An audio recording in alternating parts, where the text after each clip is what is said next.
2 కొరింథీయులు 4:14-15. విశ్వసించితిని గనుక మాట్లాడితిని అని వ్రాయబడిన ప్రకారము అట్టి విశ్వాసంతో కూడిన ఆత్మగల వారమై. అంటే ఏంటి? ఇలాంటి మరణంలోంచి జీవం వస్తుంది, ఈ బాధలోంచి ఈ కష్టం వస్తుంది, ఈ వ్యాధిలోంచి స్వస్థత వస్తుంది. కరెక్టే, నేను అధికంగా హెచ్చింపబడుకున్నట్లు నాలో గర్వం వచ్చేసింది కాబట్టి ఏమొచ్చింది? నాకు ఒక ముళ్ళు. నేను ప్రార్థించాను, తర్వాత దేవుడు చెప్పాడు, ఇదిగో ఇందుకోసమే నీకు వచ్చింది అని. తర్వాత నేను తగ్గించుకున్నాను, ఆయన కృప ఇచ్చాడు. ఏమైపోయింది? ముళ్ళు వేరుతో వెళ్ళిపోయింది. అందుకని పౌలు అనుభవపూర్వకంగా మాట్లాడుతున్నాడు, విశ్వసించితిని గనక ఇదిగో ఇలాగా నేను మాట్లాడతాను. కరెక్టే, బాధలు ఉన్నాయి, కష్టాలు ఉన్నాయి, కానీ అన్నీ ఇతరులకు ఆదరణకరంగా మహిమకరంగా మారతాయని నేను సాక్ష్యం ఇస్తున్నా. మీరు ఆదరించబడి మీరు సాక్ష్యం ఇస్తారు. ఒక రకంగా మనల్ని దేవుడు ఇతరులకు ఏం చేస్తున్నాడు?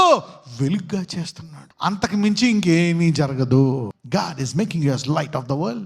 Somebody else getting blessed through your pain. ప్రభువైన యేసును లేపిన వాడు యేసుతో మమ్మను కూడా లేపి మీతో కూడా తన ఎదుట నిలవబెట్టునని ఎరిగి మేమును విశ్వసించుచున్నాము గనక మాట్లాడుచున్నాము. ఇన్ని కష్టాలున్నా దేవుడు మళ్ళా మమ్మల్ని లేపుతాడు, మిమ్మల్ని కూడా లేపుతాడు. ఎక్కడికి ఏమీ జరగదు. That's the final destination. We all will wake up one day and stand before God. 2 కొరింథీయులు 4:13. కృప ఎక్కువ మంది ద్వారా ప్రబలి దేవుని మహిమ నిమిత్తము కృతజ్ఞతాస్తుతులు విస్తరింపజేయులాగున సమస్తమైనవి మీ కొరకై ఉన్నవి. So Paul is telling, talk positive గా మాట్లాడు.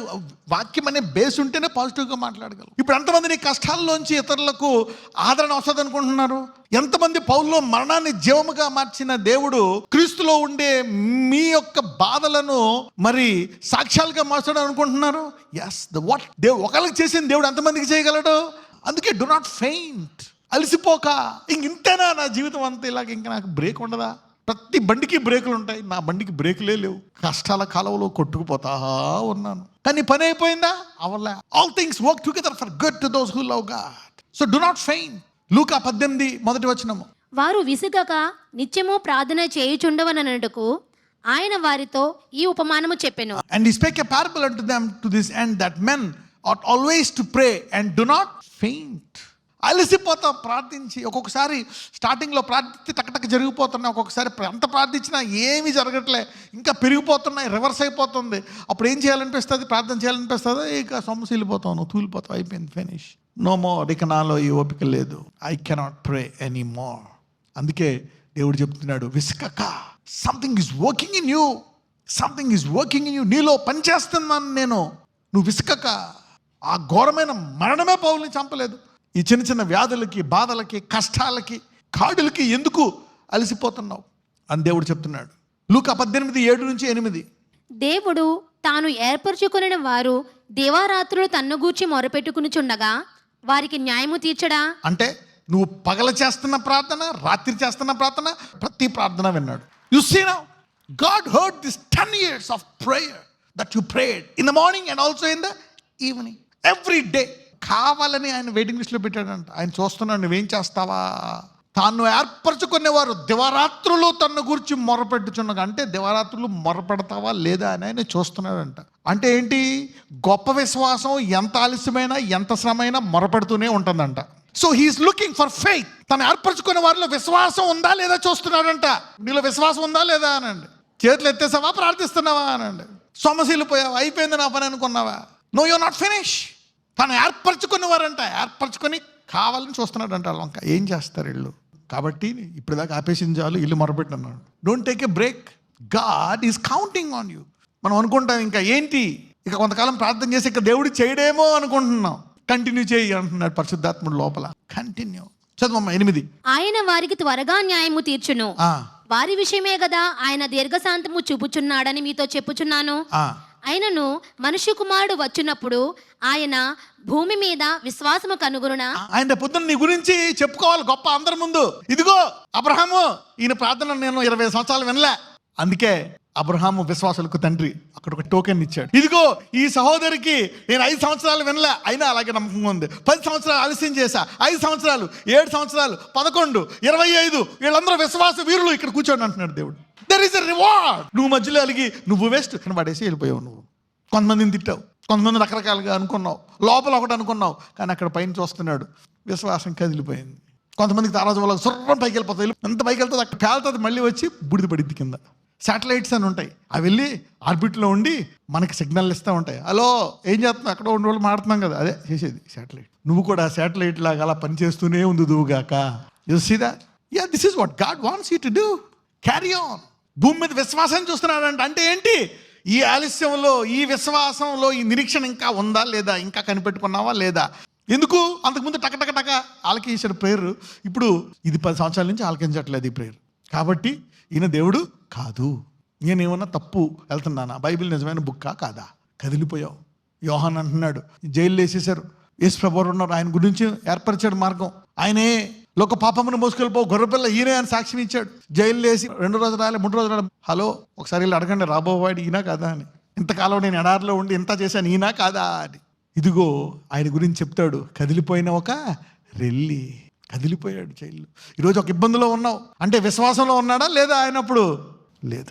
ఆ కాలంలో పరిశుద్ధాత్ముడు లోపల లేడు గనక భక్తులు అలా అయిపోయారు. కానీ కొత్త నిబంధనలో పరిశుద్ధాత్మ ఉన్నాడు కనుక నీలో విశ్వాసం నిలకడగా ఉంటుంది. అందుకే అన్నాడు, స్త్రీలు కనిన వారిలో యోహాను గొప్పవాడు, కానీ సిలువ తర్వాత దేవుని రాజ్యంలో వచ్చేవారు యోహాను కంటే గొప్పవాళ్ళంట. Do not stop.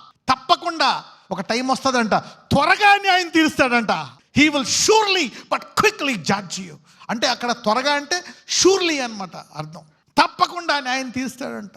నువ్వు ప్రార్థించిన ఆ సమయం అంతా గుర్తుపెట్టుకుంటాడంట. ప్రతి ప్రార్థన గుర్తుపెట్టుకుంటాడంట. వాటన్నిటికీ ఒకేసారి కట్టకట్టి జవాబిస్తాడంట, వరదలాగా. నీ ప్రార్థనలన్నీ ఎక్కడికి పోలే, ఒకేసారి ఆశీర్వాదాల సునామీ వస్తుందని చెప్పండి. ఆయన ఎక్కువ ఆలస్యం చేస్తున్నాడంటావా? ఆశీర్వాదాల సునామీ, సాక్ష్యాల సునామీ, జీవము గల tsunami. God's going to bring a blessing tsunami to take over your life. So do not faint. అందుకే సొమ్మసిల్లక అంటున్నాడు దేవుడు. Do not faint. I am here to take care of you. నాలో విశ్వాసం ఉంది ప్రభువా, ఇక నిలకడగా ఉంటాను. ఇంకా యెషయా 40:28-31. నీకు తెలియలేదా, నీవు వినలేదా, భూదిగంతములను సృజించిన యెహోవా నిత్యుడగు దేవుడు, ఆయన సొమ్మసిల్లడు అలయడు. ఆయన ఏంటంట? సొమ్మసిల్లడంట.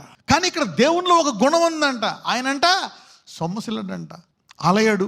ఇప్పుడు మనం ఏదైనా చిన్న సమస్య వస్తేనే ఫెయింట్ అయిపోతాం, సొమ్మసిల్లిపోతాం. ఏదైనా ఎక్కువ సమస్య వస్తే నా వల్ల కాదు అని. కానీ ఎప్పుడైతే ఆయన యందు వేచి ఉంటామో, చూద్దాం, ఇప్పుడు చదువుదాం. సొమ్మసిల్లిన వారికి బలమిచ్చువాడు ఆయనే, శక్తిహీనులకు బలాభివృద్ధి కలగజేయవాడు ఆయనే. ఆగండి, సొమ్మసిల్లు వానికి ఏమిస్తాడంట? ఎందుకు? ఆయన స్వరూపంలోకి మార్చాలి కదా. ఆయనేమో సొమ్మసిల్లడు, నువ్వు సొమ్మసిల్లిపోయావు. కాబట్టి ఇప్పుడు నీకేమివ్వాలా? తర్వాత చదవండి. ఆయనే శక్తిహీనులకు బలాభివృద్ధి కలుగజేయవాడు. అర్రే నాకు బలం లేదు, హీనమైపోయాను అంటే నీకు ఇస్తాడు. ఎందుకు? నువ్వు వేచి ఉంటే ఆయనలా తయారవ్వాలి కనుక నీకు ఆ బలహీనతలోంచి, ఆ బాధలోంచి ఏమిస్తాడంట? బలాన్ని ఇస్తాడంట. కంటిన్యూ. బాలురు సొమ్మసిల్లుదురు అలయుదురు, యవనస్తులు తప్పక తొట్టిల్లుదురు. యెహోవా కొరకు ఎదురు చూచువారు. అంటే ఆ విశ్వాసాన్ని గట్టిగా పట్టుకొని అలా ప్రార్థిస్తూ ఆయన సన్నిధిలో ఉండి వారికి, యెహోవా కొరకు ఎదురు చూచువారు నూతన బలము పొందుదురు. వారు పక్షిరాజుల వలె రెక్కలు చాపి పైకి ఎగురుదురు, అలయక పరుగెత్తుదురు, సొమ్మసిల్లక నడిచిపోవుదురు. సొమ్మసిల్లక అంటే ఆయన సొమ్మసిల్లడు, నువ్వు సొమ్మసిల్లిపోయావు. కానీ నువ్వు విశ్వాసంతో అలాగే నిలకడకుంటే ఎక్కడి నుంచో బలం వచ్చి, ఆయన గుణం వచ్చి మళ్ళా పరిగెట్టు మొదలు పెడతావంట. మళ్ళీ ఆగిపోతావు, మళ్ళీ వెళ్ళిపోతావు. అవతోడికి అర్థం కాదు, ఈడ ఆగడేంద్రా బాబు, ఆగిపోయినట్టు ఆగిపోయింది అనుకుంటాం, పని అయిపోయింది అనుకుంటాం. మళ్ళీ లేసి ఏం జరుగుతుందో ఏంటో ఆ తర్వాత తెలుస్తుంది. ఓహో, వీళ్ళ దేవుడు సొమ్మసిల్లడు గనక బ్రేక్ వేసినప్పుడల్లా డౌన్లోడ్ అయ్యి మళ్ళీ వెళ్తాడనమాట. యెహోవా నా బలమా, నాకు కావాలా బలం. క్రీస్తు బలము మీ దేహంలో ఈ రోజు నుంచి ఎల్లప్పుడూ కనబడును గాక. మీరు అనుకోవచ్చు ఆగిపోయాడు, బ్రేక్ అయిపోయిందని. లేదు లేదు లేదు, మళ్ళా బ్రేక్ మీద కాలు తీసి క్లచ్ మీద వేసి స్పీడు. అంటే ఆయన గుణాన్ని ఎప్పుడైతే వేచి ఉంటావో ఆయనలో ఉండే ఒక గుణమో నీకు ఇస్తాడు. ఈ గుణం ఈరోజు నాకు కావాలా అని. నజరేయుడైన యేసయ్య, ఇదిగో ప్రభువా. పౌలు అంటాడు, మాలో మరణం మీలో జీవం పనిచేస్తుంది, అలాగే నీలో బాధలు పనిచేస్తున్నాయి. ఒకరోజు వాటన్నిటిని తీసివేస్తాడు దేవుడు. వాటిలోంచి సాక్ష్యం రాబోతుంది, ఆవరణ రాబోతుంది. నీ విశ్వాసాన్ని పరీక్షిస్తున్నాడు దేవుడు. Thank you Lord. Manifest great things, heal them, bless them, deliver them, set them, give them whatever they want in their life. దేని విషయమై అడుగుతున్నావో దాన్ని విడిచిపెట్టక hold on to the Lord. Hold on, you will be delivered, you will be lifted up. తగిన కాలమందు త్వరగా గొప్ప బహుమానంతో నిన్ను ఆశీర్వదిస్తాడు. నజరేయుడైన యేసు నామమున ప్రార్థిస్తున్నాము తండ్రి, ఆమేన్.